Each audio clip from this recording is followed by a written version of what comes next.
So let me try once again. You, on your instruction, initiate or have initiated by the officials an open tender process for the construction of houses in the Free State for 2010-2011. Correct? You nod. Yes. The open tender was... 2011. Tenders close. Yes. April the 16th.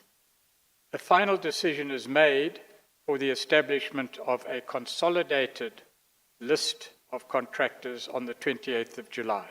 Correct? Yes, yes, Chair. On the 30th of June, you take a list to EXCO. You say that list was the expired database list. Correct? You nod. I'm saying that that list was a list that we found there, and it may as well be been a list that was to expire. Well, it had expired, but Yeah. be that as it may, Yeah. it was a historical list, according Yes. to you. Correct. Yes. Did you not tell EXCO, look, we've got an open tender process for the establishment of a new list of contractors? Because you gave them a list, you asked them to approve that list, and they approved that list, whilst a tender process was underway. Chair, And they actually told you at that meeting to start constructing houses. that is correct, Chair. So they were saying to you, this is the list that you must now use.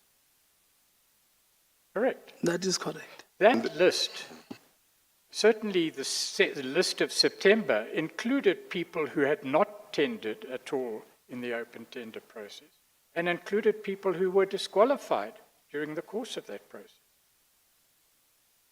It seems to me the only explanation can be is that the MEC, together with EXCO, had their own plan of who was going to construct houses and on what basis persons would be selected. And that had nothing to do or no relationship with the open tender process. Well, Chair, that is not my understanding. There can be little doubt that what was proposed and the manner in which was implemented was completely illegal. But what Mr. Mosebenzi made very clear was that he didn't test the scheme against any legislation or any legislative provisions by way of regulation. He didn't do that. It was not a legal opinion. You understand that? What do you say about that evidence? Well, I've gone through the transcript. I've since noticed that, Chair. I've also noticed that he agreed when he was questioned that we had given him a broad mandate to go and look into the feasibility of what was now on the table. And to me, that would also include the soundness of the document legally. Well, he said it didn't. Why didn't you go to the legal department, Mr. Venter, and say, look, here is a proposal or a contemplated proposal. Please check. You are the responsible party in the Premier's office for the legality of contracts. In fact, you were at a meeting where the Premier said everything must go to Mr. Venter. With the due Why respect, leave it to Mr. Mosebenzi, a B-Proc who'd never practiced law before? it was not my task, Chair, as an MEC, to go and get the details in terms of the research that I said must take place. I did not at any point stand in Muso's or accounting officer's way of consulting with Venter. I said, go and research. The mandate was brought and open.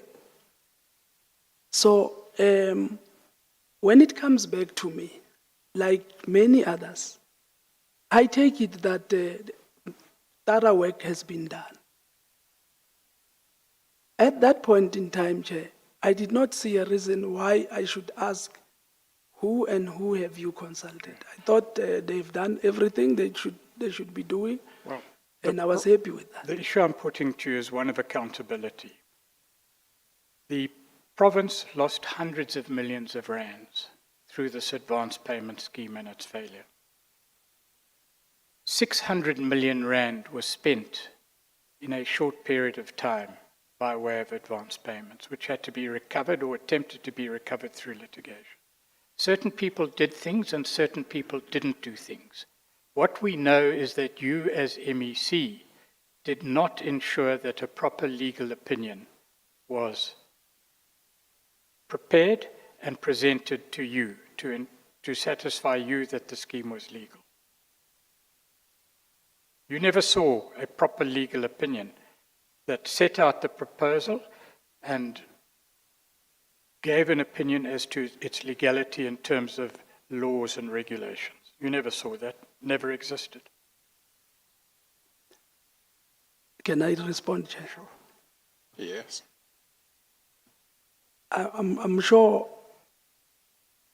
any politician, a leader at that level, who was not a lawyer, who did not have a legal background, when a document is presented here by a legal person who has been tasked broadly to go and research about the feasibility of doing this particular issue, would have not at that particular time say, let me go and get a legal opinion, unless anybody at that level had raised an issue about the legality or discomfort